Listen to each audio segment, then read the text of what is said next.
And how proud I would be if one day we had another chancellor who would be awarded the Nobel Peace Prize. And how much we all regret that today we have a chancellor who advocates war and rearmament. No, where have we ended up? Why haven't they noticed yet that the USA knows very well why they don't like these missiles? We know that the official Western narrative is fundamentally wrong. The lesson of our history from 2 world wars is quite simple. War should never again start from German soil, and we feel committed to this formula. Oscar Lafontaine goes beyond the limits of what can be said and puts his finger on the open wound of German foreign policy. In a speech that hardly anyone can ignore, he dismantles the official NATO narrative of the war in Ukraine. He reminds us that the war did not start in 2022, but in 2014. He asks the question, why are we supplying weapons with which Russians are once again being killed in the name of Germany? Lafontaine commemorates the 27 million murdered Soviet citizens and states plainly, never again must war not only apply to Jews, but must also apply to Russians. He warns of a new escalation, denounces the historical amnesia of Strack Zimmermann, Hofreiter and Friedrich Merz, and takes issue with a policy that has long since given up on peace. This speech carries weight. This speech must be heard, and I will now respond to each and every one of these statements unfiltered and honestly. If you want Lafontaine's words not to be lost on the internet, like the video, comment on it and share it with everyone who demands peace instead of arms deliveries. Let's start with the video. Of course, we also condemn the dying Ukraine. We know the background. We know that the official Western narrative is fundamentally wrong. We know what the NATO Secretary General once let slip, that this war began much earlier, in 2014 and not in 2022, we all know that. And here too, the life of every person who is threatened should touch us. The life of every person who suffers should touch us. And that is how we should formulate our policies. And that is why it is necessary for others to adopt our demands. I do not understand how anyone could not adopt them. We need an immediate ceasefire, and then we should offer to stop supplying weapons to further fuel this war.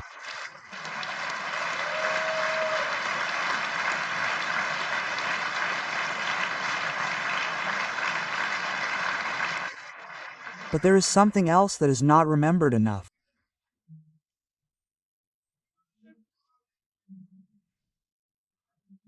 If one feels guilty about the murder of 6 million Jews, then one must also feel guilty about the murder of 27 million Soviet citizens.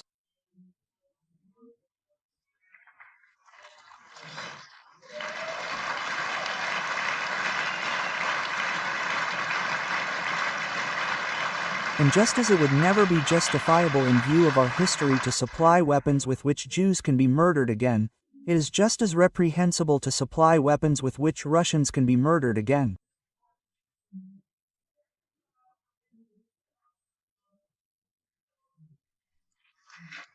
Where are we, actually, that Germany does not see this? Exactly. Anyone who really takes history seriously cannot mourn selectively. Lafontaine is saying here what no one dares to say anymore. There is no moral right to supply weapons. Neither against Jews then nor against Russians today. That is the standard of true peace policy. Incidentally, I just want to point out that European culture would be unimaginable without Russian artists. I want to point out that Russia is a European country, that Moscow is a European city, and that is why I was grateful that Justice Franz spoke to us here. It really should not be allowed to ban Russian artists from performing here. What is happening to me right now is unacceptable.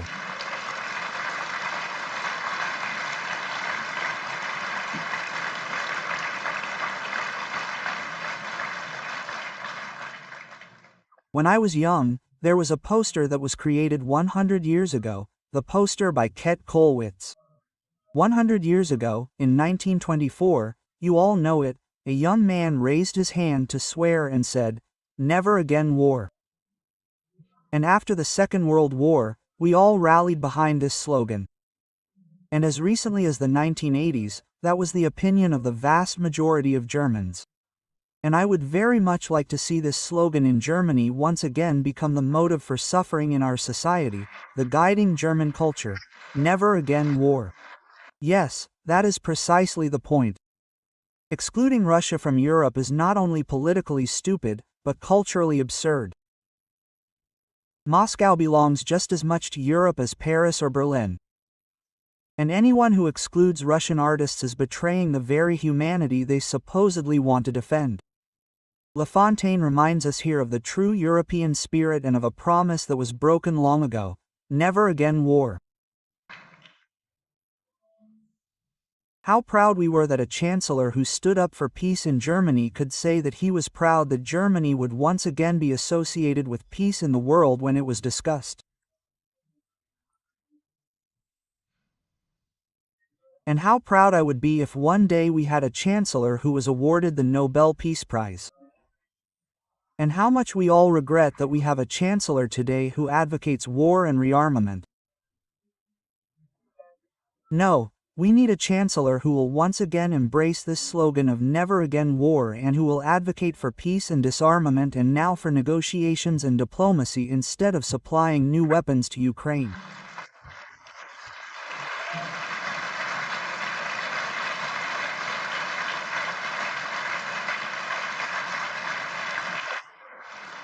And what incredible recklessness is this on the part of these new generals? Mars, Hofreiter, Streck Zimmermann, Roth. Have I forgotten anyone else who are now blaming themselves for supplying missiles that can reach Moscow?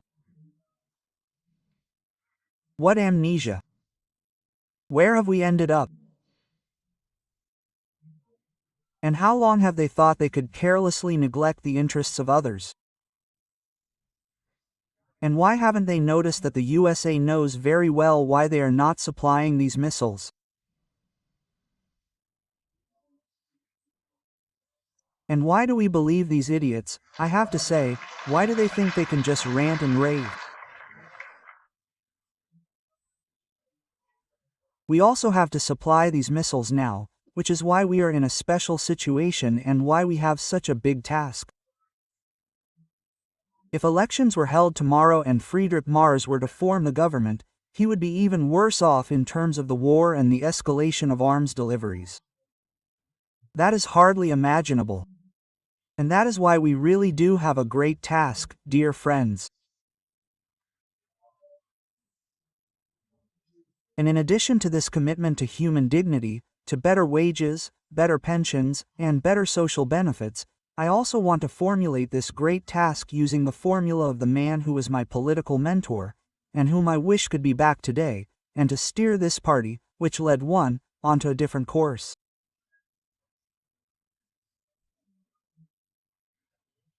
And this formula is that the lesson of our history from 2 world wars is quite simple.